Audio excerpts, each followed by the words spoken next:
Hello friends, उन्नति IAS YouTube channel पर आपका स्वागत है। आज हम इंडियन कॉन्स्टिट्यूशंस के सेकंड लेक्चर्स में the union and it's territory chapters को कंप्लीट करेंगे। इस चैप्टर्स के माध्यम से मैं आपको बताऊंगा कि जो इंडिया का पॉलिटिकल मैप होता है उसका फॉर्मेशन कैसे होता है, इसके फॉर्मेशन से रिलेटेड इंडिया का जो पार्लियामेंट है उसके क्या राइट्स हैं, इंडियन के कॉन्स्टिट्यूशंस में क्या प्रोविजंस हैं और विभिन्न प्रकार के कॉन्सेप्ट है अपन इस लेक्चर्स में कंप्लीट करेंगे।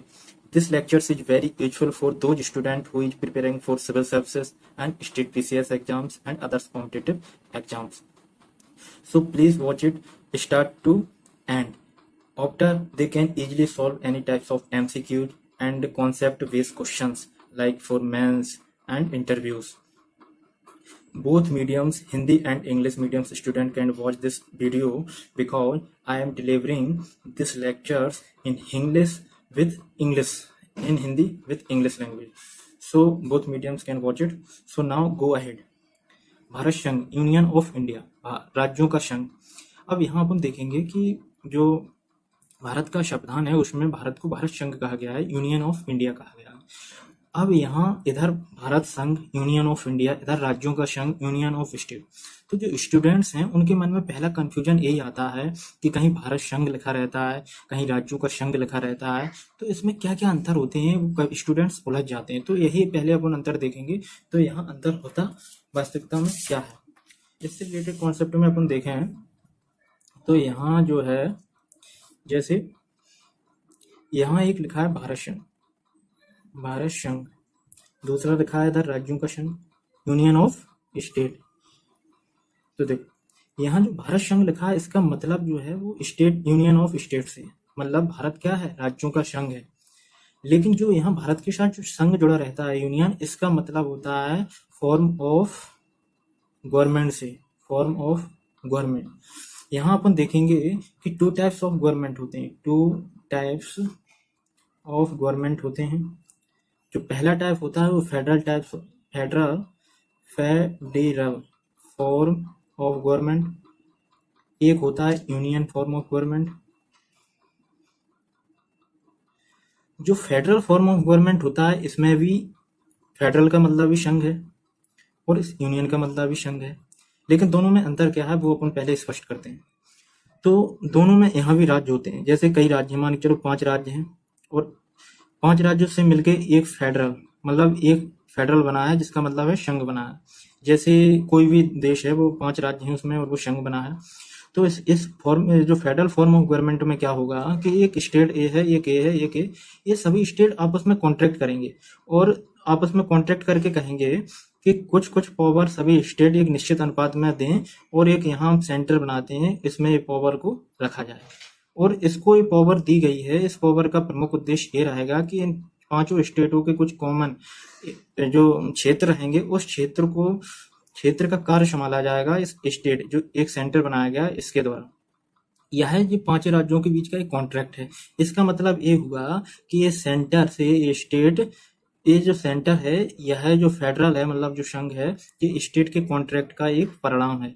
मतलब ये स्टेट अलग है, ये सेंटर अलग है। अगर ये स्टेट चाहे तो ये सेंट्रल को खत्म भी कर सकता है अगर ये सभी कॉन्ट्रैक्ट से अलग हो जाए। ये मतलब इसका ये है, अगर मान चलो एक स्टेट ये नहीं चाहता कि इस कॉन्ट्रैक्ट में रहे तो ये स्टेट इस सेंट्रल से, संघ से अलग हो सकता है।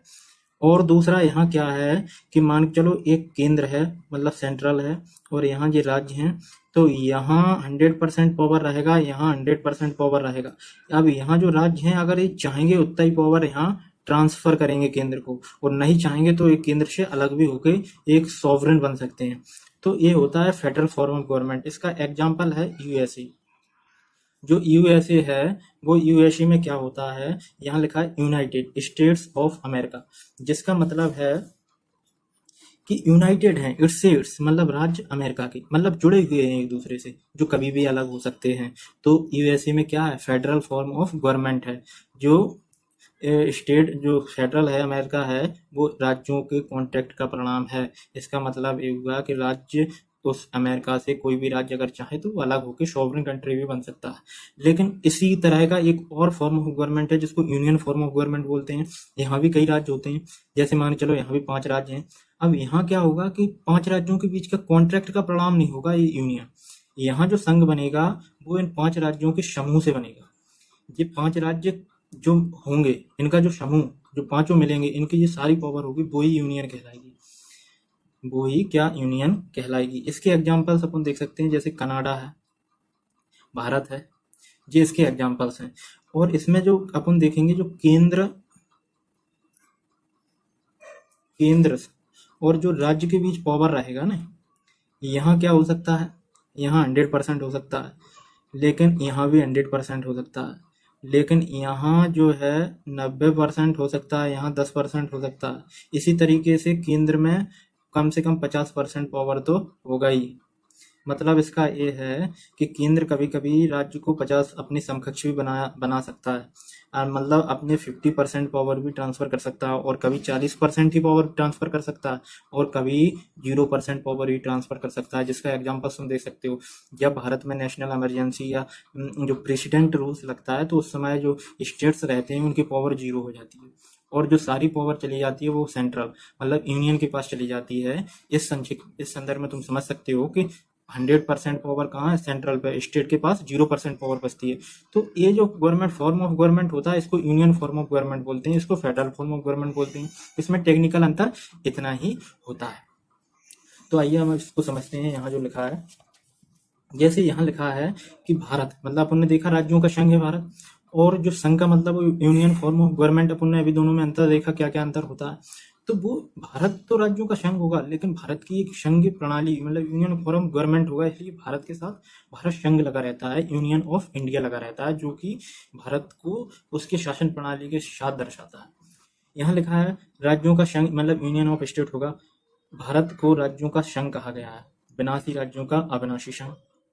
means Bharat, that is India shall be a union of state, means India was called a union of state, and विनाशी राज्यों का अविनाशी संघ, मतलब indestructible union of destructible state, मतलब विनाशी राज्यों का अविनाशी संघ। इसका मतलब ये है कि जो स्टेट हैं, स्टेट का विनाश हो सकता है, लेकिन जो संघ है वो कभी विनाश नहीं हो सकता, उसमें कोई परिवर्तन नहीं हो सकता। जैसे हम यहाँ समझें, जैसे यहाँ अपन ने यहाँ देखा था, जो यूनियन फॉर्म ऑफ गवर्नमेंट अपन ने देखी थी, यूनियन फॉर्म ऑफ गवर्नमेंट में क्या था कि स्टेट 100% पावर भी ले सकता है, और स्टेट वो सेंट्रल 100% पावर भी ले सकता है, और जो स्टेट रहेगा वो जो है 0% पावर भी उसके पास हो सकती है, लेकिन सेंट्रल के पास मिनिमम 50% पावर तो रहेगी, 50% से कम पावर नहीं रह सकती। तो यहाँ क्या है कि सेंट्रल के पास पावर ज़्यादा है स्टेट की तुलना में। अगर सेंट्रल चाहे तो स्टेट की सीमा, नाम या उसको नष्ट भी कर सकता है। तो स्टेट क्या है, स्टेट कभी भी नष्ट भी हो सकता है, स्टेट का वर्चस्व अगर सेंट्रल चाहे तो खत्म भी कर सकता है, लेकिन स्टेट चाहे सेंट्रल का वर्चस्व खत्म हो, जैसे अपन फेडरल फॉर्म ऑफ गवर्नमेंट में देख रहे थे, तो ये पॉसिबल नहीं है। इसलिए यहाँ यूनियन फॉर्म ऑफ गवर्नमेंट में कहा जा रहा है, जो कि भारत में लागू है, कि विनाशी राज्यों का अविनाशी संघ है, indestructible union of destructible states. ठीक है। अब यहाँ अपन देखेंगे कि India, that is Bharat, is shall be indestructible union of destructible state. Okay, Bharat India अनुसूची प्रथम में शामिल सभी राज्यों के राज्य क्षेत्र, संघ राज्य क्षेत्र व अन्य अर्जित राज्य शामिल होंगे। अब देखो यहाँ जो अगला अपना, अब यहीं में इसी में जो अगला कॉन्सेप्ट है, यहाँ जो लिखा है कि जो भारत है, मतलब इंडिया, वो प्रथम अनुसूची में शामिल सभी राज्यों के राज्य क्षेत्र, संघ राज्य क्षेत्र व अन्य अर्जित राज्य शामिल है। तो इसका मतलब क्या है उसको अपन बताते हैं। देखो, भारत में कोई भी जो पार्लियामेंट बाय लॉ कोई भी यदि नया राज्य बनाती है, या भारत के जो भी राज्य हैं या यूटी हैं, जैसे मैं आपको बताऊं, यहाँ जो है, इसको हटाओ, ये कुछ नहीं है अभी। 2 अनुसूची अपन इस लेक्चर्स में पढ़ेंगे इंडियन कॉन्स्टिट्यूशंस की। एक अनुसूची जो है, मतलब एक शेड्यूल जो है वो प्रथम पढ़ेंगे, और एक शेड्यूल जो है वो फोर्थ पढ़ेंगे। जो फर्स्ट शेड्यूल है वो कहती है कि इंडिया के जो भी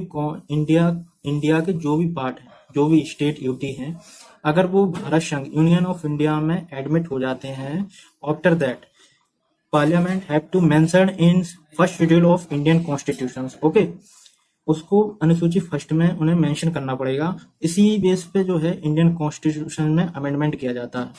और एक जो शेड्यूल फोर्थ है, वो शेड्यूल फोर्थ में क्या होता है, जो शेड्यूल फर्स्ट है, उस शेड्यूल फर्स्ट में जो स्टेट शामिल किए जाते हैं या जो यूटी शामिल किए जाते हैं, उनको सीट का जो राज्यसभा में उनकी जो सीट रहती हैं, वो सीटें उनको जो है एलोकेट की जाती हैं और वो अनुसूचित 4 में शामिल की जाती हैं। इसलिए जब स्टेट रीऑर्गेनाइजेशन या स्टेट को एडमिट करने से कोई भी संविधान संशोधन होता है, तो वो संविधान संशोधन का मुख्य कारण इसलिए यही है कि वो स्टेट को अनुसूची 1 में मेंशन करना पड़ता है और उसे कुछ सीटें दी जाती हैं, और उन सीटों का एलोकेशंस का जो मेंशन, जो डिटेल्स रहती है, वो अनुसूची 4 में मेंशन करनी पड़ती है। अब अपन ये देखेंगे, अगर कोई यूटी बनता है तो उसको कोई राज्यसभा में उसका तो प्रतिनिधित्व कोई होता नहीं है, क्योंकि राज्यसभा राज्यों की बॉडी है, यूनियन टेरिटरी की नहीं।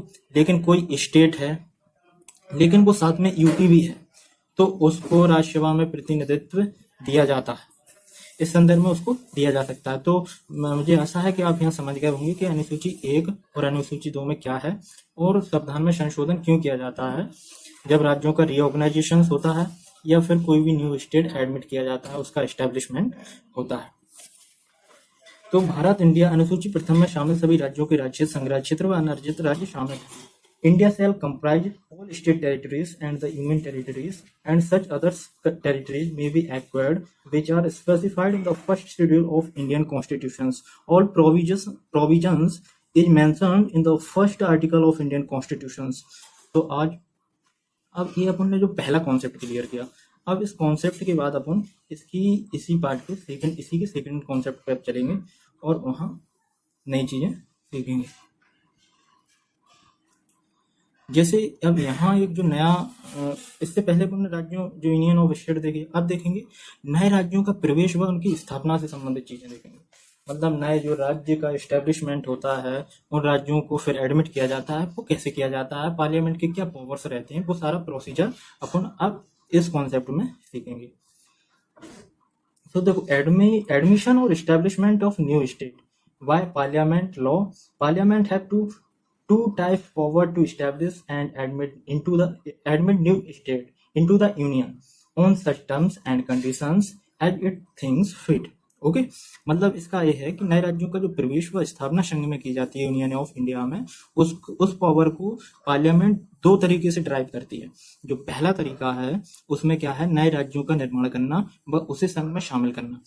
और सेकंड पहला तरीका है, अब इसमें क्या होता है, देखो इसमें इस पावर जो पहले पावर है, इसमें क्या करती है इंडियन पार्लियामेंट, ऐसे राज्यों को संघ में शामिल करती है जिनका पहले अस्तित्व नहीं था, यानी कि उनका कोई संबंध भारत के साथ नहीं था या वो पहले से एस्टेब्लिश नहीं थे।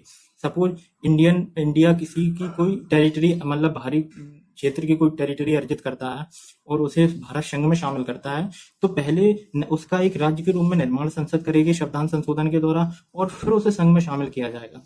फॉर एग्जाम्पल अपन बहुत सारे यूटी देख सकते हैं। जैसे एक स्टेट है गोवा जब पुर्तगालियों ने छोड़ा हुआ था, तो उसके बाद वो भारत की टेरिटरी नहीं था, वो एक क्या था, कॉलोनी थी पुर्तगालियों की। और जब उन्होंने छोड़ा तो भारत में इंडिया पार्लियामेंट ने बाय लॉ इसे एक स्टेट बनाया और संघ में शामिल किया। तो इस तरीके से एक पहला फॉर्म जो है पावर पार्लियामेंट की, उसको ट्राई करती है।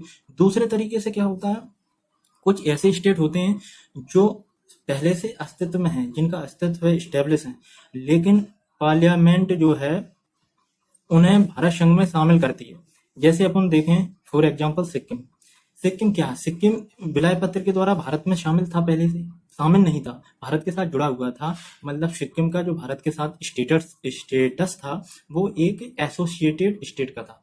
इसका मतलब ये था कि जो सिक्किम के कुछ क्षेत्र ऐसे थे जिनको सिक्किम ने भारत को सौंप दिया था, बाकी वो एक सॉवरेन कंट्री की तरह था।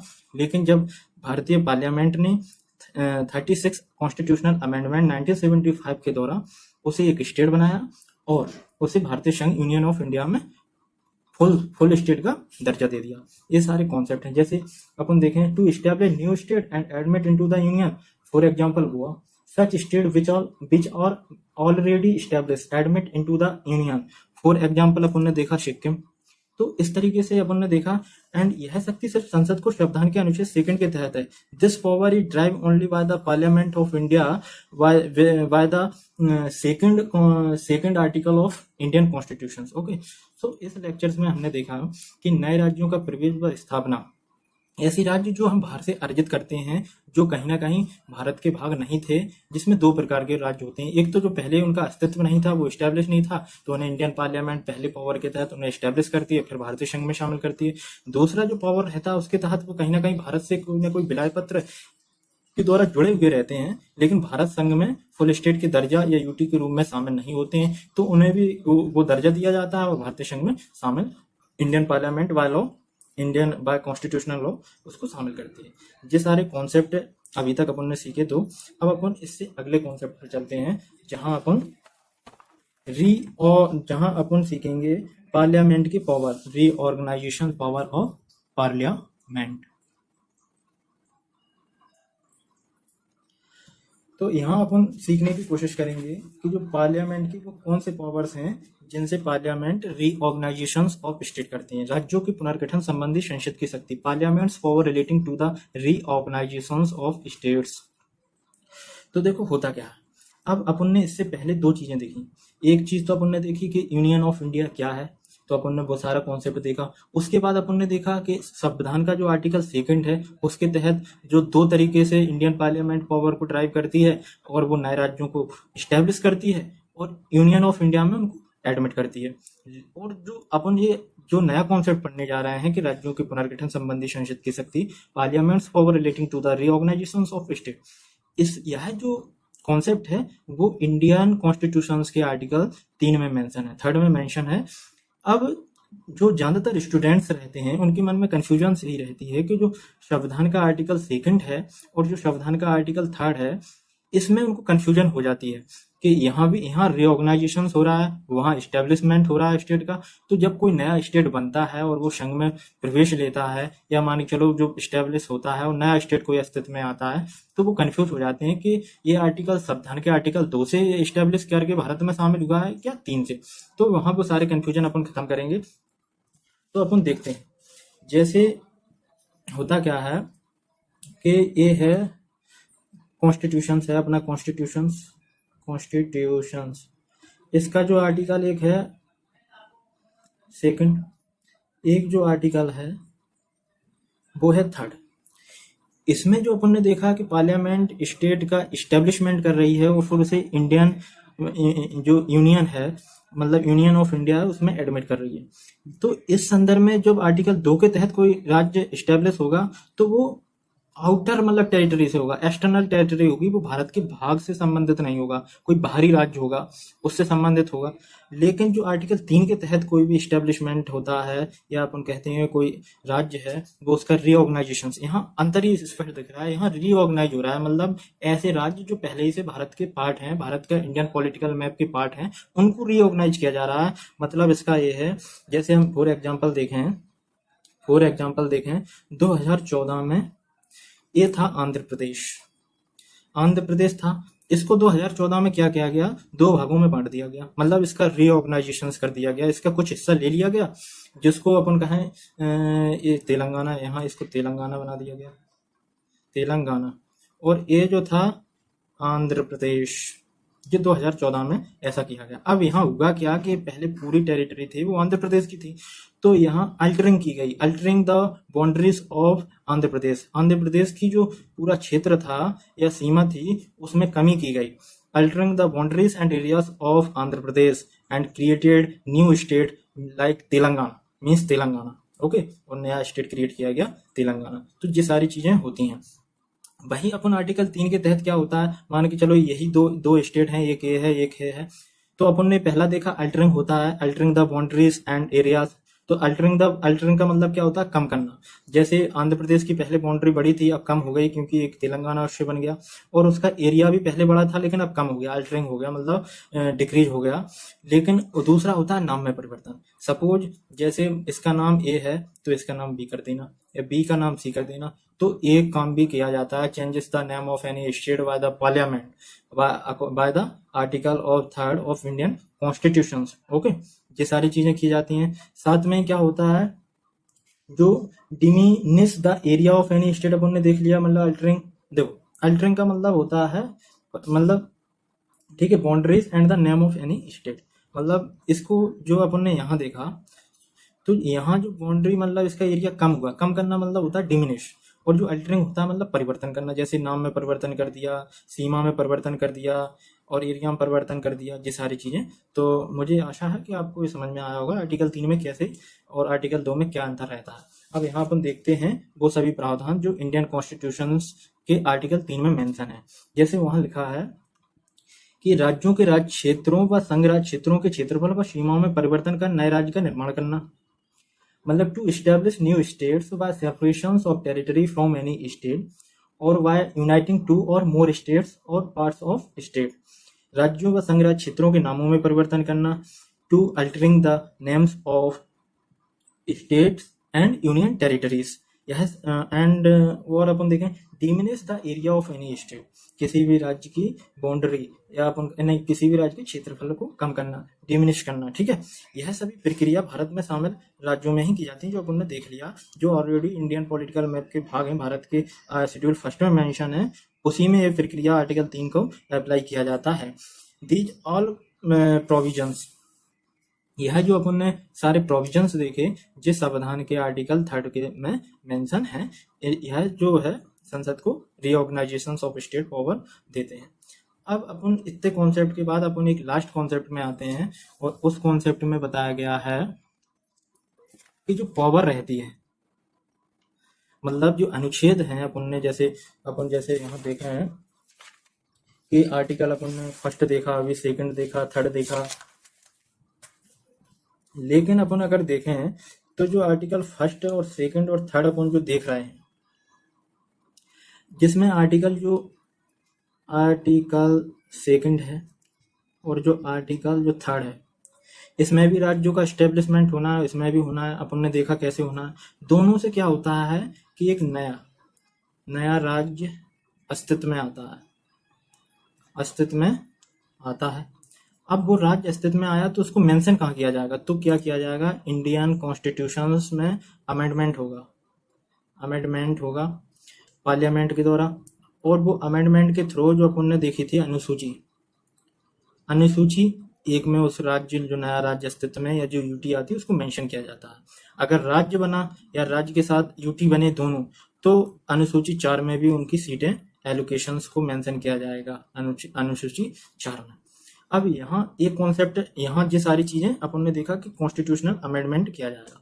अब यहाँ जो मेन पॉइंट है जो अपन आर्टिकल 4 में पढ़ने वाले हैं, जो यह अपन ने नया कॉन्सेप्ट देखा आर्टिकल 4, इसमें यह कहा गया है कि जो 2 और 3 के तहत जो संशोधन होगा, आर्टिकल 2 और 3 के तहत जो संशोधन होगा, पार्लियामेंट करेगी अमेंडमेंट, वो जो है संविधान के आर्टिकल 368 के तहत संशोधन नहीं माना जाएगा। अब यह संशोधन आर्टिकल 368 के तहत नहीं माना जाएगा, इसका मतलब क्या है? देखो, इसका मतलब ये है कि जो आर्टिकल 368 के तहत संशोधन होता है वो विशेष बहुमत से होता है।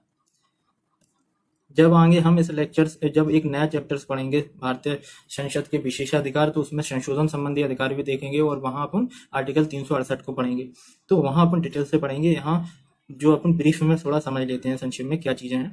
तो विशेष बहुमत होता है जो 2-3 प्रकार से होता है, जिसमें अपन मॉडल समझे कि उपस्थित मत देने वालों का 2/3 भाग। लेकिन जो आर्टिकल 2-3 से रिलेटेड जो कॉन्स्टिट्यूशनल अमेंडमेंट होता है वो एक साधारण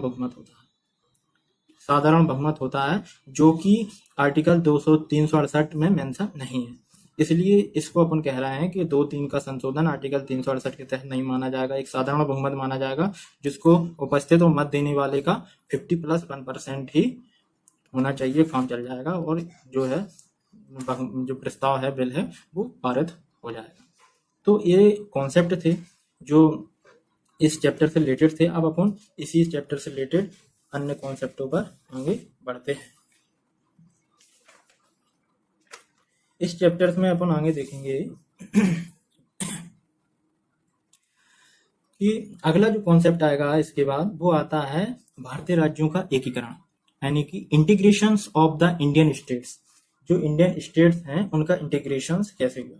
हाँ, एक चीज और थी जो अपन ने यहाँ समझी नहीं है वो ये थी कि जो आर्टिकल जो 3 अपन ने देखा इससे पहले, 3 के तहत जो भी संशोधन स्टेट रीऑर्गेनाइजेशन होता है, और वो जो राज्य पहले से अस्तित्व में उन्हीं उन्हीं में कुछ ना कुछ संशोधन करके नया राज्य अस्तित्व में आता है, उन्हीं में परिवर्तन कर दिया जाता है, उनको रीऑर्गेनाइज कर दिया जाता है। लेकिन जब इंडियन पार्लियामेंट ऐसा करती है तो इस बिल को पार्लियामेंट में पेश करने से पहले सरकार को मंजूरी लेनी पड़ती है। किससे? प्रेसिडेंट से। प्रेसिडेंट का कंसेंट लेना पड़ता है। प्रेसिडेंट कंसेंट मस्ट है पेश करने से पहले संसद में, ठीक है। और दूसरा क्या है कि प्रेसिडेंट कंसेंट मस्ट है, ऐसा इसलिए है, means the bill be introduced only with no prior consent of the president if the proposed content in the bill affects the area boundaries or names of any of the state of the Union of India।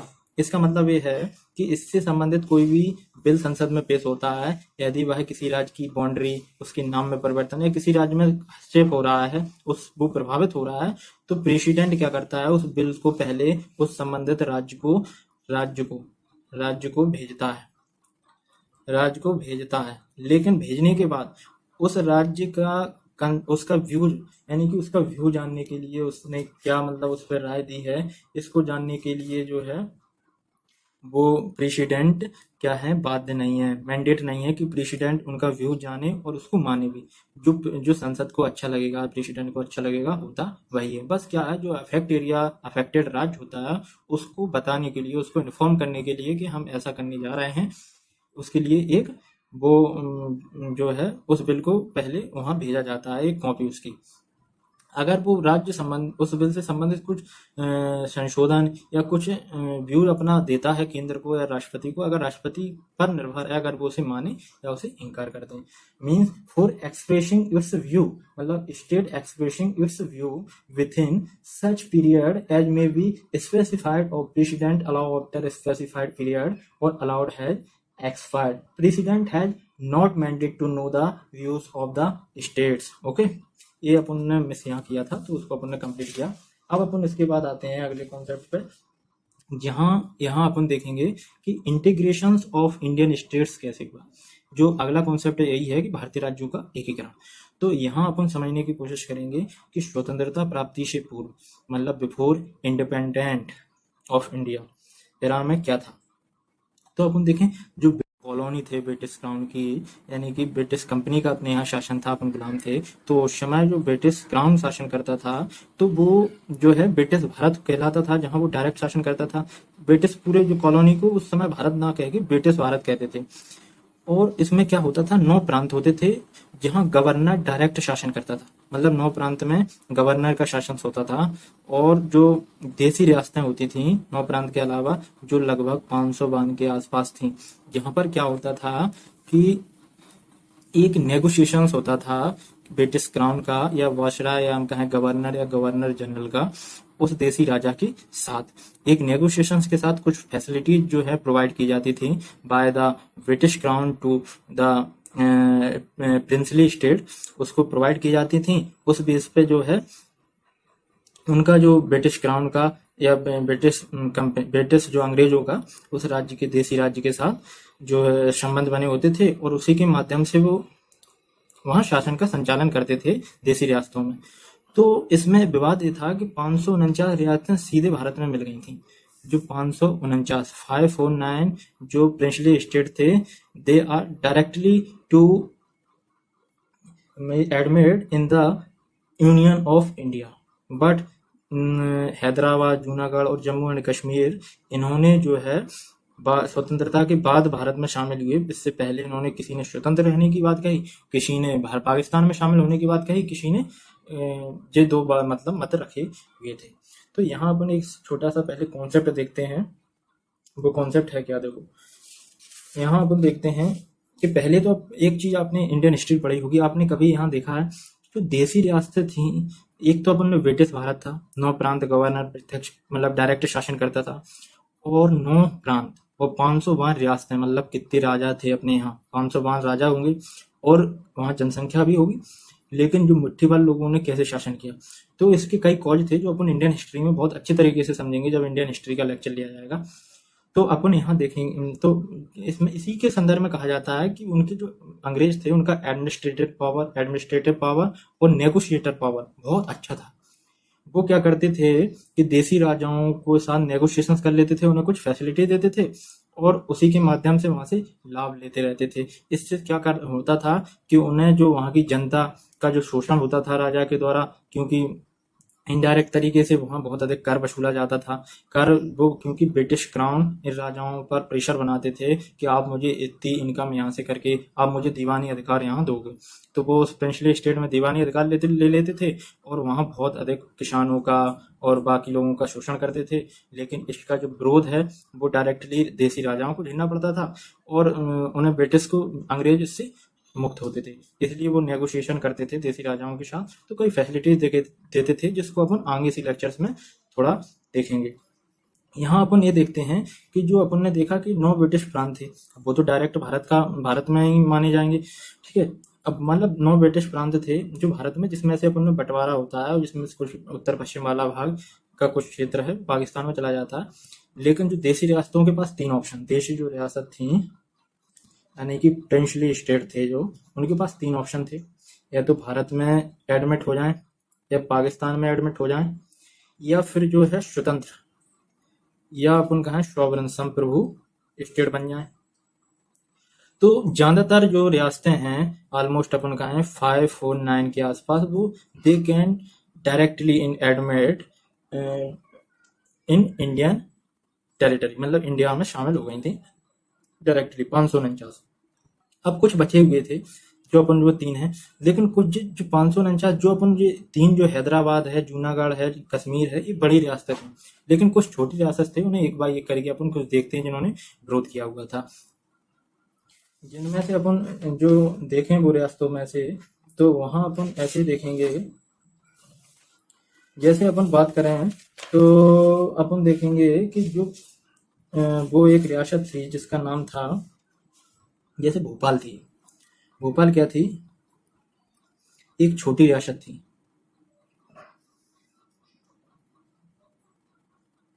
Bhopal क्या थी? अपन जो 549 directly शामिल हो गई थी, लेकिन ये 549 में भी से कुछ, ये 549 में से ज्यादातर छोटी रियासतें थी जो आराम से शामिल हो गई थी। लेकिन इन्हीं छोटी रियासतों में से कुछ ऐसी रियासतें थी जिन्होंने विरोध किया था। जैसे अपन कहें भोपाल में जो शासक था वो हमीदुल्लाह खान था। और भोपाल एक छोटी रियासत तो थी, लेकिन ये भोपाल जो है, यहाँ मुस्लिम जनसंख्या, मतलब मुस्लिम लोग क्या थे, बहुत कम थे, और जो हिंदू थे वो अधिक थे। और यहाँ का जो शासक था, मतलब नवाब था, वो हमीदुल्लाह खान था।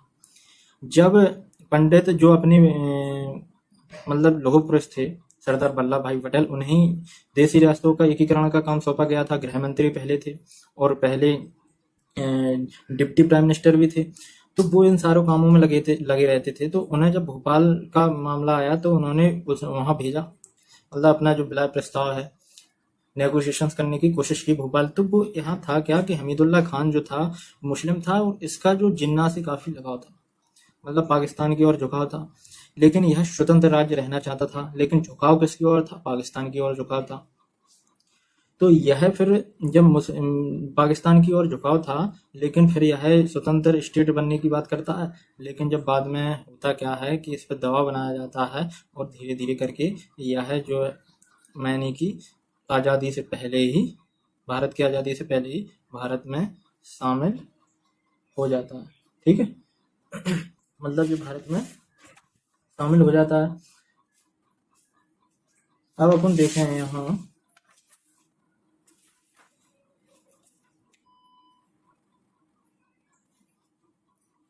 ठीक है, भारत में शामिल हो जाता है। और ये इसी तरीके से एक रियासत थी त्रावणकोर, मतलब यह जो आज का केरल है, इसका एक तट प्रदेश था, तट रियासत थी यहीं आज के केरल के तट पर एक त्रावणकोर। यहाँ का जो शासक था वो सीपी अय्यर था, सीपी अय्यर। अब यह जो सीपी अय्यर है, यह अपने आप को, यह पहली छोटी रियासत थी जिसने स्वतंत्र होने की घोषणा की थी कि हम स्वतंत्र रहेंगे, लेकिन इनका झुकाव भी पाकिस्तान की ओर था, पाकिस्तान की ओर था। सीपी अय्यर, अब था क्या मामला कि जो सीपी अय्यर और जो अपने त्रावणकोर रियासत है, तटीय रियासत थी, यहाँ पर मोनोजाइट बालू पाई जाती थी, मोनोजाइट बालू। इसी बेस पे ब्रिटेन ने इस त्रावणकोर के सीपी अय्यर जो यहाँ का दीवान था, इससे कॉन्टेक्ट बनाए हुए था, मतलब इन्होंने कॉन्टेक्ट बनाया था ब्रिटेन से कि आप मुझे स्वतंत्र बनाए रखवाओ, और जो मोनोजाइट बालू है इसको हम आपको एक्सपोर्ट करेंगे। और ब्रिटेन भी ऐसा चाहता था।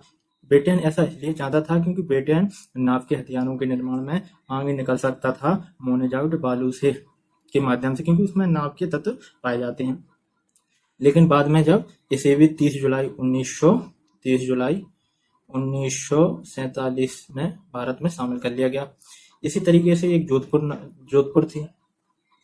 अब जोधपुर का मामला क्या है, वहाँ अनुभवहीन और युवा जो शासक थे, जिसको अपन कह सकते हैं जो धनवंत सिंह थे। लेकिन धनवंत सिंह का झुकाव, जो धनवंत सिंह चाहते थे कि वो पाकिस्तान में शामिल हो, क्योंकि देखो जब अब भारत में देसी रियासतों का प्रिंसली स्टेट का एकीकरण चल रहा था, तो उस एकीकरण के समय 3 समस्याएं छोटी रियासतों में होती थी। एक तो हथियारों का आयात करना, दूसरा क्या था, सूखा रहता था, मतलब खाद्यान्न समस्या रहती थी, कृषि की समस्या रहती थी, कृषकों की, ये सारी चीजें रहती थी। ठीक है, तो जो जोधपुर था, ये जोधपुर जो हथियारों का आयात करना चाहता था, हथियारों का आयात यूरोप से होता था, और सभी जो रियासतें थी वो करना चाहती थी, क्योंकि उस समय अराजकता पूरे विश्व में फैली हुई थी। दूसरा विश्व युद्ध हाल ही में खत्म हुआ था, और यूरोप से बड़ी मात्रा में हथियारों का आयात होता था। सभी राज्य कर रहे थे इसको, क्योंकि वो शक्तिशाली बनना चाहते थे।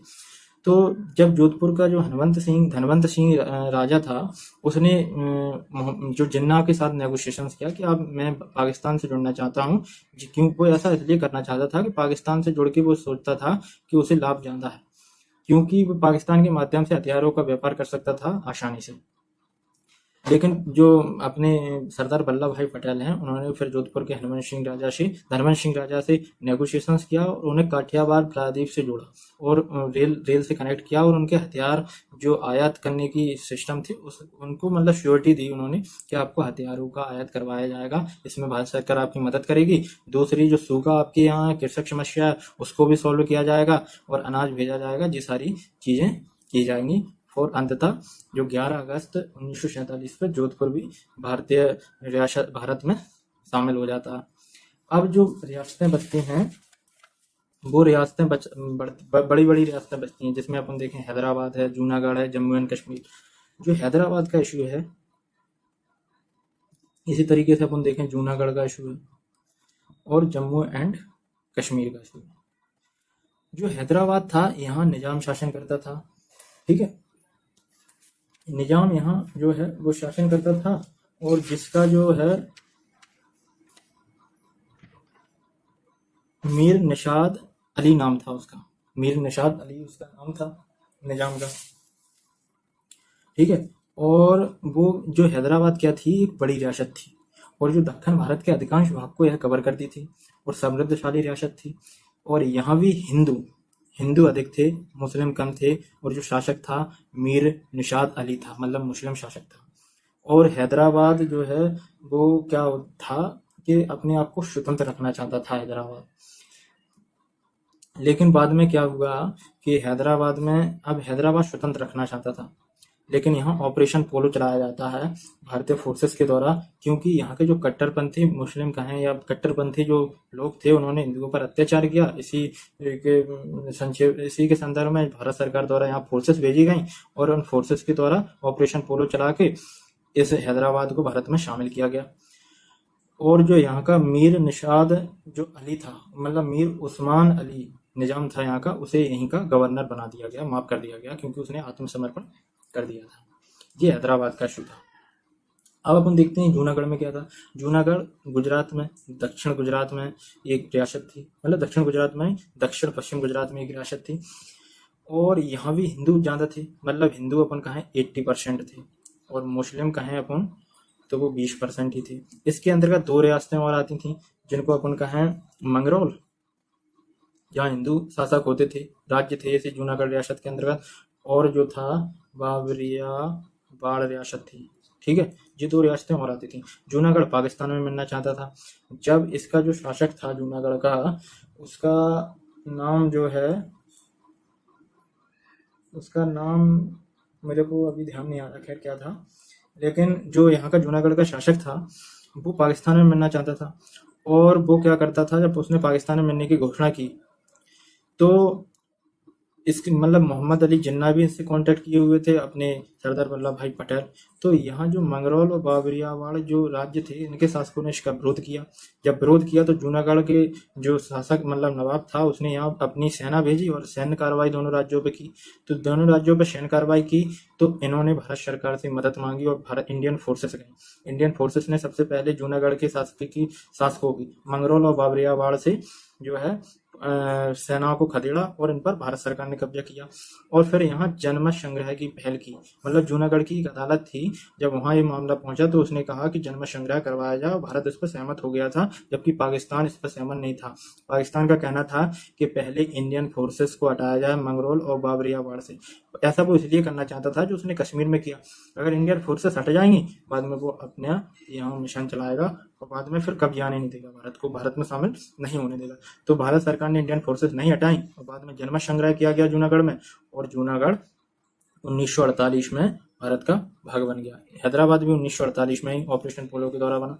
इसी तरीके से अपन कश्मीर में भी देखें, कश्मीर में भी हिंदू जो थे, लेकिन कश्मीर में शासक था हिंदू, हरि सिंह।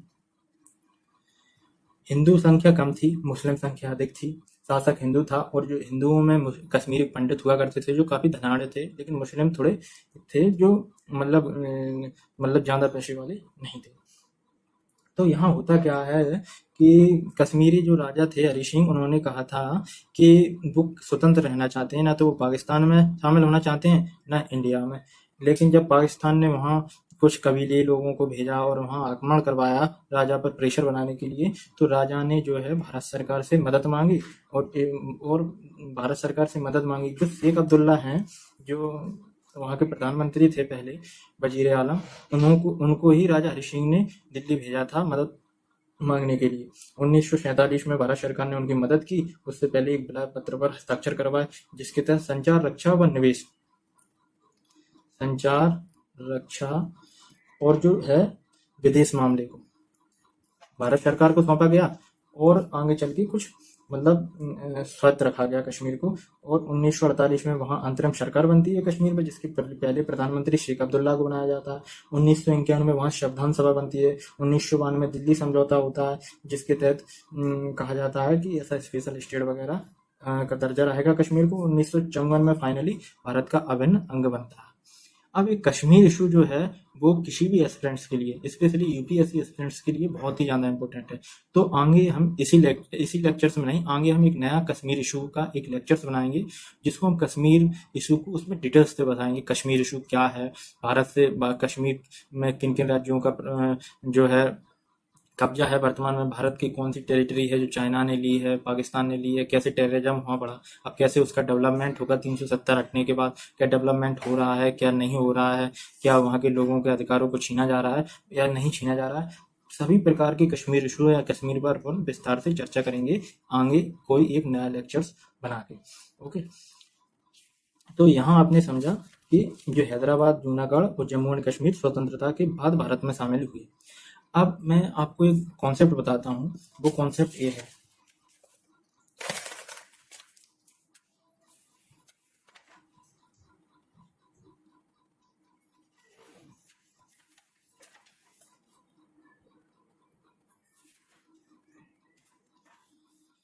जैसे अपन बात कहें, एक अगला कॉन्सेप्ट देखते हैं, इसमें अपन समझते हैं कि अपन ने ये तो देख लिया इंटीग्रेशन ऑफ इंडियन स्टेट, मतलब जो इंडियन स्टेट थे उनका इंटीग्रेशन ऑफ इंडियन स्टेट अपन ने देख लिया।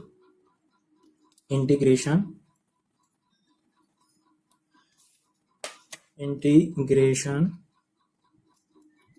ऑफ इंडियन स्टेट, लेकिन क्या है इतना इजी था? अब आप ये समझो कि जो हैदराबाद रियासत थी, हैदराबाद का जो निजाम था मीर उस्मान अली खान जी, वो भारत में शामिल नहीं होना चाह रहा था।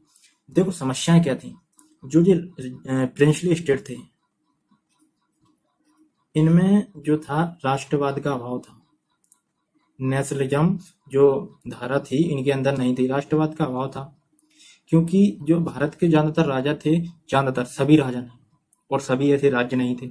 कोई भी राज्य का विकास या वो राज्य जब अच्छा होता है जब वहाँ का शासक अच्छा हो, और शासक वहाँ का खराब है तो वो राज्य भी की स्थिति भी खराब हो जाती है। लेकिन अगर शासक अच्छा आ जाता है तो राज्य अच्छा रहता है। तो इसलिए अपन सभी राज्यों की और सभी जो है शासकों की बात नहीं कर रहे हैं जो खराब थे। तो ज्यादातर जो प्रिंसली स्टेट के शासक थे वो विलासिता में लिप्त रहते थे, उन्हें जनता से कुछ मतलब होता ही नहीं था। इसीलिए तो अंग्रेज लंबे समय तक भारत पर शासन किए, क्योंकि उन अंग्रेज इनसे नेगोशिएशन कर लेते थे और इन्हें कुछ जो है बंधी बंधाई रकम दे देते थे, जो से अपन आगे समझेंगे प्रीवी पर्स में, और यह उसी में लिप्त रहते थे और जनता का शोषण होता रहता था। तो जब भारत का इंटीग्रेशन की बात आई तो उस समय प्रिंसली स्टेट के अंदर कोई राष्ट्रवाद का तो अभाव ही था, राष्ट्रवाद तो था नहीं। अभी भी ये स्वार्थपना सोच रहे थे, ये अपने राज्य को किसी भी स्टेट में शामिल नहीं होना, या फिर जहां इन्हें ज्यादा लाभ हो रहा था पर्सनली, राजाओं को लाभ हो रहा था, जनता से उन्हें या उनके क्षेत्र से उन्हें कुछ मतलब नहीं था, वहां वो शामिल होना चाहते थे। तो हुआ क्या, राष्ट्रवाद का इनके अंतर्गत अभाव था। सपोज इनके अंतर्गत राष्ट्रवाद है नहीं, अगर हैदराबाद को भारत ऑपरेशन पोलो से शामिल नहीं करता तो हैदराबाद इंडिया के बीच में था, और बाद में यह इंडिपेंडेंट बन जाता है हैदराबाद, और बाद में यह पाकिस्तान का हिस्सा बनता। सपोज पाकिस्तान में शामिल होना चाहता तो पाकिस्तान को हमें बीच से रास्ता देना पड़ता, यानी कि पाकिस्तान हमारे भारत के बीच के हिस्से में उसकी टेरिटरी होती। तो कैसे पॉसिबल था, नहीं था। इसी तरीके से जूनागढ़ है, या मान के चलो जूनागढ़ है, या जो सारी रियासतें थी इनको स्वतंत्र बनी रहती, भारत में शामिल नहीं होती, या फोर्सफुली, या कश्मीर है इनको शामिल नहीं करवाया जाता, तो जो इंडिपेंडेंट बनती हो। सपोज जैसे राजा हरि सिंह थे वो अच्छे राजा थे, लेकिन बाद में यहाँ खराब राजा भी आ सकता था जो यहाँ गलत चीजों को भारत के अगेंस्ट करवा सकता था। तो इस तरीके से यह पॉसिबल नहीं था, इसलिए यह एक बड़ी चुनौती थी भारत के समक्ष देशी रियासतों को भारत में शामिल करना, मतलब इंटीग्रेशन करना Indian states and princely state का। होता क्या था कि रियासतों के पास 3 ऑप्शन थे, और जो रियासतें थीं मतलब जो 500 बावन के आसपास थीं, यह भारत का 40 से 48% एरिया को कवर करती थी, और जनसंख्या केवल 28% कवर करती थी भारत की।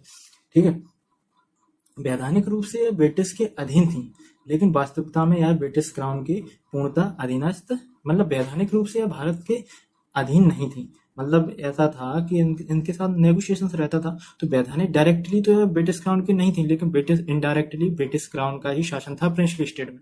ब्रिटिश क्राउन का मतलब था लाभ कमाना, और वो लाभ कमाते रहते थे और इन्हें कुछ उसका हिस्सा दे देते थे, जिससे अपनी विलासिताओं में पूर्ण लिप्त रहते थे, और वो लाभ वहां से लेते रहते थे, जनता का शोषण होता रहता था। तो वैधानिक रूप से तो ब्रिटिश भारत के अधीन नहीं थे प्रिंसली स्टेट, लेकिन वास्तविकता में यह ब्रिटिश क्राउन के पूर्णतः अधीनस्थ थे, सबऑर्डिनेट ही थे।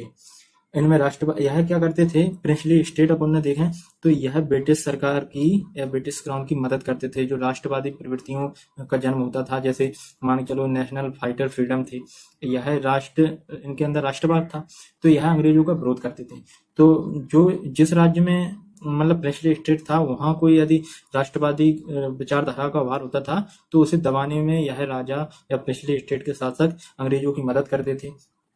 और अन्य कोई उपनिवेशवादी शक्ति का उदय, यानी कि अंग्रेजों का प्रतिद्वंदी शासन न करने लगे, भारत में कब्जा न बढ़ा पाए, अपनी शक्ति को न बढ़ा पाए, तो उसमें भी हेल्प करते थे यह प्रिंसली स्टेट ब्रिटिश क्राउन की या ब्रिटिश कंपनी की। अब अपन ने देखा सरदार वल्लभ भाई पटेल का जो अमूल्य महत्व है। अमूल्य क्यों अमूल्य महत्व है? इसलिए अमूल्य महत्व है क्योंकि जो प्रिंसली स्टेट थे इनमें राष्ट्रवाद का अभाव न होने के कारण इनका इंटीग्रेशन इंडिया में करवाना बहुत ही जरूरी था। अगर ऐसा नहीं होता तो भारत का नक्शा टुकड़े टुकड़े में होता और भारत आज जाने कितनी समस्याओं से जूझ रहा होता। इसलिए सरदार वल्लभ भाई पटेल का जो भारत के लिए योगदान है वो अमूल्य योगदान है, जिसका कर्ज भारत की जनता उनका कभी नहीं चुका सकती। अब जो है अपन देखते हैं, अपन इन सारी चीजों को देख लिया। अब अपन एक चीज यहाँ कॉन्सेप्ट देखते हैं। एक यहाँ कॉन्सेप्ट आता है जिसको अपन बोलते हैं प्रीवी पर्स। प्रीवी पर्स वाले कॉन्सेप्ट को अपन यहाँ देखते हैं। इसमें होता क्या है वो अपन यहाँ देखेंगे। तो देखो है क्या कि जब British government in princely states के साथ नेगोशिएशन करती थी तो इन्हें कुछ फैसिलिटी देती थी। फैसिलिटी में क्या होता था कि यह जो राजे रजवाड़े हैं वो ब्रिटिश शासन मतलब ब्रिटिश शक्ति या जो क्राउन थे उन्हें अपना रक्षा, विदेश, संचार, ये सारे मामले ब्रिटिश सरकार को सौंप देते थे। और ब्रिटिश सरकार कहती थी कि हम तुम्हारे इन 3 मामलों में हस्तक्षेप करेंगे, बाकी मामलों में हम तुम्हारा हस्तक्षेप नहीं करेंगे, लेकिन इनडायरेक्टली करती थी। तो ब्रिटिश सरकार कुछ पैसा इसके बदले में इन जो प्रिंसली स्टेट को देती थी और बहुत सारी सुविधाएं देती थी, जिसमें से एक सुविधा थी प्रीवी पर्स, जिसका मतलब था कि कुछ रकम है वो इन प्रिंसली स्टेट के शासकों को दी जाएगी, बाकी प्रिंसली स्टेट इसमें ही खुश रहेंगे, बाकी वहाँ जो शासन आसन करेगा वो इनडायरेक्टली ब्रिटिश क्राउन करेगा और वो वहाँ से लाभ कमाते रहते थे। तो वहीं से ब्रिटिश अंग्रेजों के समय से प्रीवी पर्स की यह जो प्रथा है वो चलन में आई हुई थी। और इसी प्रथा को सरदार वल्लभ भाई पटेल ने भी पुनर्स्थापित किया था। क्यों किया था पुनर्स्थापित? क्योंकि उस समय लोभ लालच देना था किनको, प्रिंसली स्टेट के शासकों को भारत में शामिल हो जाएं, इसलिए उन्होंने जो अंग्रेजों के समय से प्रीवी पर्स आ रहा था इसको पुनर्स्थापित किया था। किस समय? जब इंटीग्रेशन हो रहा था प्रिंसली स्टेट का उस समय। और फाइनली फिर जब इंदिरा गांधी सरकार आती है, मतलब 1970 के समय जब इंदिरा गांधी शासन में रहती हैं, तो उस समय अपन ने देखा कि समाजवाद का बहुत ज्यादा प्रभाव पड़ जाता है भारत में। और इंदिरा गांधी के शासनकाल में ही तभी अपन देखते हैं 42वां संविधान संशोधन होता है 1976, और उससे में जो है समाजवाद शब्द को इंडियन प्रस्तावना में जोड़ दिया जाता है और बहुत सारे प्रोविजंस किए जाते हैं। वो इसलिए किए जाते हैं क्योंकि इंदिरा गांधी ने भारत में समाजवाद को बहुत बढ़ावा दे रही थी, और इसी संदर्भ में जब समाजवाद को बढ़ावा देने वाली लेडी अगर प्रीवी पर्स, जो कहीं ना कहीं भारत में गरीबी थी, भुखमरी थी, उस समय खाद्यान्न समस्या थी, लोग गरीब थे, उनके पास रोजगार नहीं था, इधर हमारे पाकिस्तान से युद्ध हुए थे, और 1971 में फिर पाकिस्तान से युद्ध हुआ, 65 में पाकिस्तान से हुआ, 62 में चाइना से हुआ, तो देश के ऊपर बाहरी जो आक्रमणों का खतरा दोहरा रहा था। उस समय यह एक मतलब अपन कहें अतार्किक था कि राजाओं को कुछ पैसा दिया जाए, और जब ये सारी समस्याओं से भारत जूझ रहा था, तो इसी आधार पर 1970 में एक बिल पेश करती हैं इंदिरा गांधी संसद में, और इस 1971 में फाइनली उसे पास करके इस प्रीवी पर्स को क्या कर देती हैं, समाप्त कर देती हैं। तो 1971 से इस प्रीवी पर्स की प्रथा जो भारत में प्रचलित थी उसे समाप्त कर दिया जाता है। तो मुझे मतलब अब आशा है कि आप समझ गए होंगे प्रीवी पर्स क्या था। अंग्रेजों के जमाने से शुरू हुआ था, राजाओं को नेगोशिएशंस होती थी, उसके साथ सुविधाएं दी जाती थी। उन्हीं सुविधाओं में से एक प्रीवी पर्स की सुविधा होती थी, जिसको फिर पुनर्स्थापित सरदार वल्लभ भाई पटेल करते हैं। और जब समाजवाद का प्रभाव इंदिरा गांधी के समय भारत में बढ़ता है, तो 1970 में एक बिल पेश किया जाता है, और फाइनली 1971 में प्रीवी पर्स को जो है वो रिपील कर दिया जाता है, रद्द कर दिया जाता है, मतलब खत्म कर दिया जाता है। इतनी चीजें अपन ने यहाँ पढ़ी। अब अपन जो है और यहाँ चीजें और कॉन्सेप्ट देखते हैं।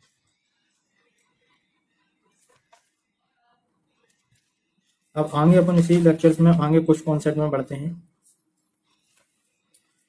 वो कॉन्सेप्ट ये है कि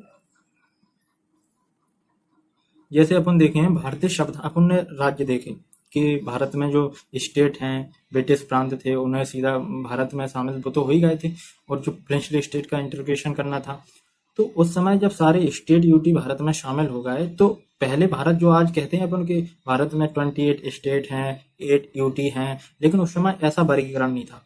जो उस समय भारत में जो संविधान की अनुसूची 1 में जो राज्यों का वर्गीकरण था वो 4 भागों में था। तो हम क्या कहेंगे, मूल संविधान में जो संविधान का वर्गीकरण है वो 4 भागों में है, जिसमें भाग का है, भाग खा है, गा है और घा। तो विशेषता जो भाग का था, मतलब पार्ट ए के जो स्टेट थे वो उनमें क्या था, ब्रिटिश प्रांत था। मतलब जो ब्रिटिश प्रांत के जो 9 प्रांत थे, उन प्रांतों को भाग का में शामिल किया गया था, जिसमें हम कहें असम था, बिहार था, बंगाल था और मद्रास था, बम्बई था। ये भाग का के अंतर्गत आते थे ब्रिटिश प्रांत। जो बड़ी रियासतों को शामिल किया गया था, जैसे हैदराबाद है, जम्मू कश्मीर है, जूनागढ़ थी, इनको भाग खा के अंतर्गत रखा गया था। और भाग गा के अंतर्गत छोटी रियासतों को रखा गया था, और छोटे ब्रिटिश क्राउन यानी कि जो ब्रिटिश प्रांत थे उनको शामिल किया गया था, जैसे भोपाल है, अजमेर है। और जो घा है उनके अंतर्गत अपन देखें तो भाग घ के अंतर्गत विदेशों से अर्जित क्षेत्रों को रखा गया था। जैसे अंडमान निकोबार द्वीप समूह को विदेश से हमने अर्जित किया था और उसे भाग घ में रखा जाता था। तो मूल संविधान में जो राज्य थे उनको 4 भागों में बांटा गया था, भाग का, खा, गा और घा। पार्ट ए, बी, सी और डी, ये 4 प्रकार से होते थे। इसमें हमने आपको बताया कि भाग गा ए में क्या था, पार्ट बी में क्या होते थे, उनमें कौन से प्रांत आते थे, सी में क्या। तो ये कॉन्सेप्ट हमने आपको बताया। पिछले लेक्चर्स में हमने ये देख लिया कि मूल संविधान में भारतीय राज्यों का वर्गीकरण कैसे हुआ था, 4 भागों में हुआ था। अब जब हम अगले कॉन्सेप्ट पे आते हैं तो उसमें हम देखते हैं कि राज्यों का पुनर्गठन, फिर रीऑर्गेनाइजेशन ऑफ स्टेट शुरू हो गया। मतलब मूल संविधान में 4 भागों में स्टेट बांट दिए गए थे और इंटीग्रेशन हो गया था प्रिंसली स्टेट का। अब उसके बाद क्या है, भारत में स्टेट की रीऑर्गेनाइजेशन की मांग चलने लगी थी। यानी कि भारत में विभिन्न धर्म थे, विभिन्न कल्चर थे, विभिन्न भाषा बोलने वाले लोग थे। उस आधार पर, वो भाषाई आधार पर एक अलग, अपने कल्चर के आधार पर एक अलग राज्य बनाने की मांगें भारत के विभिन्न भागों से उठने लगी थी। तो इसी को देखते हुए भारत सरकार ने एक धर आयोग कमीशन बनाया हुआ था, धर कमीशन 1948 में। जब यह कमीशन इस पर स्टडी करता था, क्या भारत को अभी भाषाई या कल्चर के आधार पर एक अलग अलग धर्म के, मतलब भाषा या धर्म के आधार, मतलब जो अपना कल्चर था उसके आधार पर, भाषा के आधार पर एक अलग राज्य की स्थापना करनी चाहिए या नहीं करनी चाहिए। तो धर आयोग ने इसको मतलब कहा था कि भाषा का जो गठन, राज्य का गठन होना चाहिए वो प्रशासनिक आधार पर होना चाहिए, भाषा को राज्य के गठन का आधार नहीं मानना चाहिए। मतलब the state reorganise on the basis of administrative, not on the basis of language and special culture. Okay. उसके बाद जब धारा आयोग ने 1948 में जब इस पर मना रोक लगा दी भाषा के आधार पर राज्यों के गठन को लेकर, तो उसके बाद फिर जेवीपी कमेटी बनती है 1948 में। मतलब जेवीपी का मतलब है जवाहरलाल नेहरू, सरदार वल्लभ भाई पटेल और पट्टाभी सीतारामैया। ये तीनों लोग मिलकर एक कमेटी बनाते हैं और फिर स्टडी करते हैं क्या भारत को भाषा के आधार पर या प्रशासनिक आधार पर राज्यों का गठन किया जाना चाहिए। तो फिर जब जेवीपी समिति जो इस मुद्दे पर जो स्टडी करती है तो वो पाती है कि अभी देश की एकता और अखंडता को खतरा है, इसलिए अभी राज्यों के reorganisation on the basis of language इसको अभी रद्द कर देना चाहिए। मतलब अभी इस आधार पर राज्यों का पुनर्गठन नहीं करना चाहिए। ये सारी चीजें फिर जब क्या हुआ, एक केस हो जाता है जो हो जाता है आंध्र प्रदेश में। आंध्र प्रदेश में यह भाषा के आधार पर एक अलग, मतलब जो आंध्र प्रदेश है आज का, वहां पर मद्रास से उसे आंध्र प्रदेश बनाने के लिए भाषाई आधार पर बहुत भारी मांग उठ रही थी, भाषा के आधार पर एक अलग राज्य बनाने की। तो उसी मांग में क्या होता है, 1953 में श्री रामुलु जो कांग्रेस नेता ही थे, उसी विरोध प्रदर्शन में या मांग में उनकी मृत्यु हो जाती है। पुलिस का लाठीचार्ज होता है, उससे उनकी माना जाता है कि श्री रामुलु जो कांग्रेस नेता थे उनकी मृत्यु हो जाती है। अब यह जो भाषा के आधार पर राज्यों का पुनर्गठन, यह मांग बहुत तेज हो जाती है और देश के अन्य हिस्सों में भी जो है यह मांग उठने लगती है और विरोध प्रदर्शन होने लगते हैं। इसी को देखते हुए भारत सरकार जो है पहला भाषाई आधार पर एक राज्य गठित करती है जिसका नाम रखा जाता है मद्रास से अलग आंध्र प्रदेश। ओके। और फिर एक आयोग का गठन करती है जिसको कहा जाता है फजल अली आयोग 1953 में, जिसके अध्यक्ष फजल अली थे, इसलिए इस आयोग को फजल अली आयोग कहा गया। और इसके सदस्य थे के.एम. पडिक्कर और हृदयनाथ कुंजरू। अब इस आयोग जो फजल अली आयोग था, इसने जब स्टडी की और 1956 में, आई थिंक 1955 में अपनी रिपोर्ट पेश करता है यह फजल अली आयोग।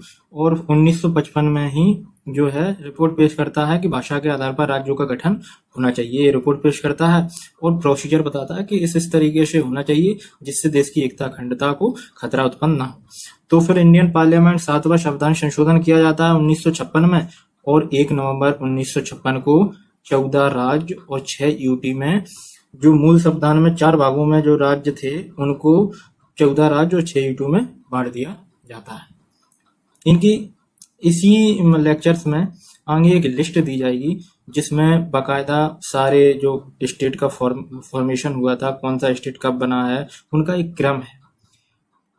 जैसे देखा जाए पहला स्टेट 1953 में आंध्र प्रदेश बना, उसके बाद कौन सा स्टेट बना, गोवा कब बना, मणिपुर कब बना, हरियाणा पंजाब से अलग होकर कब बना। तो इसका एक क्रम है जो कि डेट के आधार पर है, और यह क्रम बहुत इंपॉर्टेंट है क्योंकि स्टेट पीसीएस और यूपीएससी में कभी कभी यह क्रम पूछ लिया जाता है कि इन जो 4 स्टेट दे दिए जाएंगे और उनका क्रम पूछ लिया जाएगा किसका फॉर्मेशन पहले हुआ था, और उसके बाद एक क्रम लगाना होता है।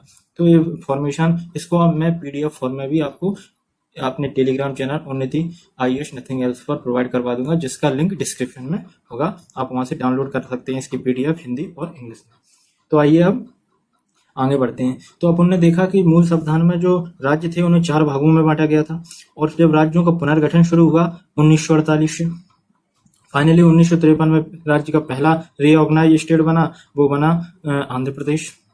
लेकिन अब क्वेश्चंस पूछा जा सकता है या इंटरव्यू में या फिर यूपीएससी प्रीलिम्स 2023 में कि हाल ही में जो है कौन सा ऐसा स्टेट है जो रीऑर्गेनाइज हुआ है इंडिया की, कौन सी ऐसी टेरिटरी है।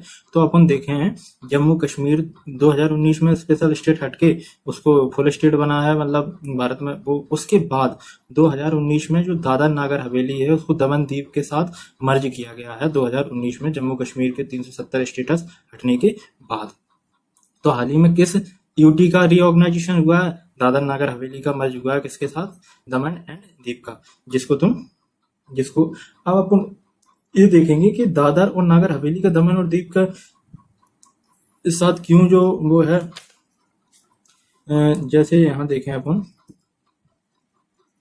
दादरा और नगर हवेली जो कहाँ है, ये जो है दादरा और नगर हवेली है, दादरा कहाँ है, गुजरात, दक्षिण गुजरात में, और नागर हवेली यह गुजरात और महाराष्ट्र की सीमा पर है, स्पेशली गुजरात में ही आती है। दमन और दीव, दमन दीव यह भी दक्षिण गुजरात में है, दमन और दीव। अब यह आपस में क्या थे, यह पास पास ही थे चारों, लेकिन इनकी जो क्षेत्र है वो सीमित था दोनों का, दमन दीप का भी, दादर नागर हवेली का। और यहाँ भी एक प्रशासन बॉडी काम करती थी और एक प्रशासन बॉडी यहाँ भी काम करती थी। तो सरकार का क्या होता था, फिजूल खर्ची होती थी। छोटा क्षेत्र है, कम जनसंख्या है, उसके लिए एक प्रशासनिक बॉडी बना देना और उस पर एक बड़ी मात्रा में पैसा का खर्च किया जाना। इसी तरीके से यहाँ हो रहा था। तो कहा गया कि प्रशासनिक बॉडी को एक कर दिया जाता है और इनको भी एक कर दिया जाता है, जिससे जो 2 जगह पैसा खर्च हो रहा है उसको हम एक ही जगह खर्च करेंगे, और जो प्रशासन की एफिशिएंसी है, गुड गवर्नेंस इंक्रीज होगा। मतलब इससे क्या होगा, गुड गवर्नेंस इंक्रीज होगा, जिससे सरकार का कौन सा उद्देश्य पूरा होगा, मिनिमम गवर्नमेंट मैक्सिमम गवर्नेंस, ये उद्देश्य पूरा होगा। और जो यहाँ का प्रशासनिक सुविधा जो लोगों को होगी वो भी बढ़ेगी, एफिशिएंसी बढ़ेगी, और जो पैसा पहले फिजूल खर्ची में खर्च हो रहा था वो इन क्षेत्रों के विकास में खर्च होगा, देश के विकास में खर्च होगा। अब यहाँ एक चीज अपन ये देख सकते हैं कि यहाँ एक वर्ड आया मिनिमम गवर्नमेंट और मैक्सिमम गवर्नेंस। ये क्या, ये सरकार का एक आदर्श वाक्य है, जिसके तहत केंद्र सरकार क्या करना चाह रही है कि कम संसाधन, मतलब कम सरकार में ही अधिक सुविधाएं लोगों तक पहुंचाना चाह रही है। इसका मतलब ये है कि जैसे मान के चलो फॉर एग्जांपल, पहले अपन क्या करते थे, कोई अपन को सरकारी काम होता था तो अपन सरकार के पास या सरकारी दफ्तर में कई चक्कर लगाने पड़ते थे, जिससे लोग परेशान हो जाते थे कि सरकारी काम किसी लोग के पास आ जाता था, घबरा जाता था यार कितने चक्कर लगाने पड़ेंगे दफ्तर में। लेकिन अब क्या है, अब मैक्सिमम काम अपन विजिट नहीं करना, मिनिमम विजिट करना है, मतलब मिनिमम गवर्नमेंट है लेकिन मैक्सिमम सुविधाएं मिलेंगी, उससे ही तुम्हें वो सारी मैक्सिमम सुविधाएं मिलेंगी कम बजट से। चाहे वो डिजिटल वेबसाइट बना दी गई है, डिजिटल हर मंत्रालय के पोर्टल हैं, उनसे वहां आप विजिट करके इजीली किसी भी जो है गवर्नमेंट से इजीली कनेक्ट हो सकते हैं और वो सारी चीजों का फायदा आप ले सकते हैं। ये सारी चीजें उसमें कही गई हैं। अब यहाँ जो और चीजें हैं, जैसे मिनिमम गवर्नमेंट और मैक्सिमम गवर्नेंस के द्वारा शासन को नागरिकों के अनुकूल और जवाबदेह बनाया जाना सरकार का उद्देश्य है। इसके द्वारा मतलब क्या है, शासन को नागरिक जो सिटीजन्स हैं उनके अनुकूल और जवाबदेह बनाना है, रिस्पॉन्सिबल बनाना है। इसका मतलब ये है कि जो मिनिमम गवर्नमेंट और मैक्सिमम गवर्नेंस होगा, इसका उद्देश्य सरकार को नागरिकों के करीब लाना है ताकि वे शासन प्रक्रिया में सक्रिय भागीदारी बन सकें और अपना समय व प्रयास कम कर सकें। मतलब कम बजट से, कम सरकार के संपर्क से ही अधिकतम सुविधाएं सरकारी वो प्राप्त कर सकें, ये इसका उद्देश्य होता है। मुझे आशा है आप समझ गए होंगे कि मिनिमम गवर्नमेंट और मैक्सिमम गवर्नेंस का मतलब क्या होता है। अब अपन ने यहाँ जो है, अपन ने यहाँ ये भी देख लिया कि हाल ही में किस यूटी या स्टेट का रीऑर्गेनाइजेशन हुआ था। तो अपन ने देखा जम्मू कश्मीर का 2019 में हुआ, उसके बाद दादर नागर हवेली का दमन दीव के साथ मर्ज करके हुआ।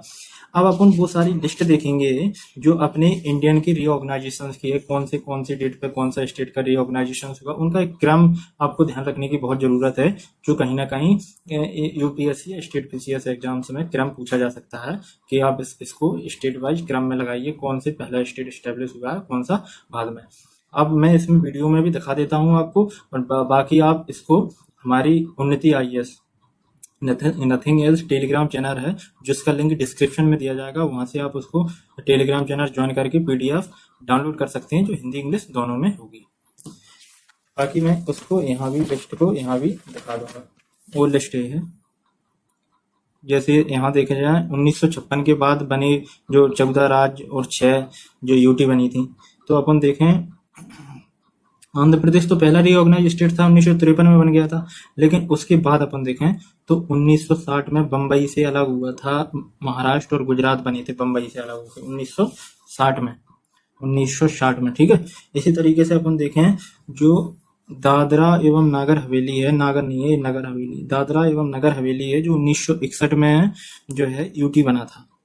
पूर्व में यह पुर्तगालियों द्वारा शासित था। दादर एवं नागर हवेली पुर्तगालियों द्वारा शासित था, और यह 10वें संविधान संशोधन के द्वारा 1961 में एक यूटी बनाया गया था, जो अपन ने देखा 2019 में इस यूटी को किस यूटी के साथ समर्ज कर दिया गया है, दमन दीव के साथ समर्ज कर दिया गया है। 1962 में जो पुडुचेरी है, यह एक फ्रांसीसी टेरिटरी थी, इसको 1962 में यूटी बनाया गया था। इसी तरीके से अपन देखें तो जो नागालैंड राज्य है, यह नागा पहाड़ियां व त्वांगसांग क्षेत्र से मिलकर बना था 1963 में, इसको स्टेट बना दिया गया था। ठीक है, अब जो है पंजाब जो था, पंजाब से हरियाणा 1966 में बनाया गया था। इसी तरीके से अपन देखें, पंजाब से ही यूटी बनाई गई थी एक चंडीगढ़ को, और इसी को कैपिटल बना दिया गया था हरियाणा का और पंजाब का। उसी तरीके से अपन देखें जो है पंजाब के ही एक पहाड़ी क्षेत्र से हिमाचल प्रदेश का गठन कर दिया गया था 1971 में, और 1972 में मणिपुर बना था नॉर्थ ईस्ट स्टेट का जब रीऑर्गेनाइजेशन हुआ था, और 1972 में फिर त्रिपुरा बना था। मतलब नॉर्थ ईस्ट में कई पहाड़ियां, कई जनजातियों का एक क्षेत्र था, तो वहां से कई क्षेत्रों को लेके स्टेट का फॉर्मेशन हो रहा था। जैसे 1972 में मणिपुर बना, 1972 में ही त्रिपुरा बना, और अपन देखें तो 1969 में एक स्वायत्त शासी मेघालय राज्य का स्थापना की गई थी, और 1972 में पूर्ण राज्य का दर्जा दे दिया जाता है 22वें संविधान संशोधन के द्वारा मेघालय को। मतलब मेघालय को पहले पूर्ण राज्य का दर्जा नहीं दिया गया था, 1969 में एक स्वायत्त शासी सॉवरेन स्टेट बना दिया गया था, और कहा गया था कि जैसे अपन ने देखा सिक्किम इस तरीके से था स्वायत्त शासी। लेकिन जब 22वां संविधान संशोधन किया गया और 1972 में, तो मेघालय को फुल स्टेट का दर्जा दे दिया गया। अब अपन आगे की लिस्ट देखें तो उस लिस्ट में अपन देखेंगे कि सिक्किम जो है वो अपन ने देखा ही है 36वां संविधान संशोधन हुआ था। 36वें कॉन्स्टिट्यूशनल अमेंडमेंट के द्वारा सिक्किम को संयुक्त राज्य 1974 में मतलब पेश हुआ था, लेकिन जो फाइनली 76 में भारत में नहीं 74 में, हाँ गलत नहीं है, ये सही है।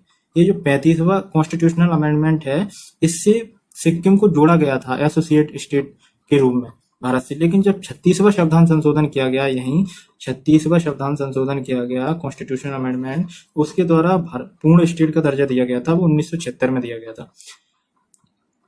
जो यहाँ लिखा है सिक्किम पूर्ण राज्य, 36वें कॉन्स्टिट्यूशनल अमेंडमेंट 1975 बस 76 में। ठीक है, अब आगे अपन बढ़ते हैं। मिजोरम को 1987 में पूर्ण राज्य का दर्जा दिया गया था, अरुणाचल प्रदेश को 1987 में। मतलब जो मिजोरम है, मणिपुर है, और भी जो पहले यूटी हुआ करते थे, या इनका फॉर्मेशन, जैसे अरुणाचल प्रदेश 1987 से पहले एक यूटी था जिसे पूर्ण राज्य का दर्जा दे दिया गया, अरुणाचल प्रदेश कहा जाने लगा। मिजोरम भी था, इस तरीके से मिजोरम को पूर्ण राज्य का दर्जा दिया गया।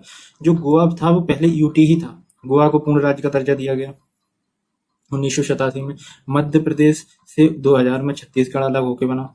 इसी तरीके से अपन देखें उत्तर प्रदेश से 2000 में उत्तराखंड अलग होके बना, और अपन देखें बिहार से 2000 में झारखंड अलग होके बना, और आंध्र प्रदेश से 2014 में फाइनली तेलंगाना अलग हुआ। तो अपन और इसके बाद अपन ने देखा जम्मू कश्मीर का रीऑर्गेनाइजेशन हुआ, और जम्मू कश्मीर का रीऑर्गेनाइजेशन वो अपन जम्मू कश्मीर पे एक स्पेशल लेक्चर्स लेंगे, उसमें सारी इशू देखेंगे जम्मू कश्मीर से रिलेटेड, क्योंकि जम्मू कश्मीर इंटरनल सिक्योरिटी और यूपीएससी एस्पिरेंट्स या कॉम्पिटिटिव जो तैयारी करते हैं छात्र उनके लिए बहुत ही इंपॉर्टेंट टॉपिक्स है, इसलिए उसके लिए एक स्पेशल लेक्चर्स अपन लेंगे। अभी इन सब के बाद अपन ने जब रीऑर्गेनाइजेशन प्रेजेंट टाइम तक टिल टुडे, तो वर्तमान में भारत में 28 राज्य हैं और 8 संघ राज्य क्षेत्र हैं। वर्तमान में राज्यों की स्थिति है जो प्रथम अनुसूची में मेंशन है। अब पूछा जा सकता है तुमसे कि सबसे उत्तरी राज्य कौन सा है, तो सबसे उत्तरी राज्य हिमाचल प्रदेश है। सबसे उत्तरी यूटी कौन सी है, लद्दाख है। ये सारे मैपिंग के क्वेश्चंस हैं जिनको जब अपन मैपिंग करेंगे तब बहुत अच्छे से समझेंगे। तो ये लेक्चर्स आज यहीं खत्म करते हैं, और मुझे आशा है कि इस लेक्चर से संबंधित आपके सारे कॉन्सेप्ट क्लियर हो गए होंगे, और इस लेक्चर्स को एंड तक देखें, और कोई भी इसमें डाउट्स हो तो आप हमें कमेंट करें, और कमेंट में आप पूछ सकते हैं। किसी भी प्रकार का डाउट्स हो वो उसे हम कमेंट में तुरंत जवाब देंगे। और आप हमारे टेलीग्राम चैनल उन्नति IAS नथिंग एल्स को ज्वाइन करके हिंदी एंड इंग्लिश बाइलिंगुअल में इसकी PDF डाउनलोड कर सकते हैं। Thank you.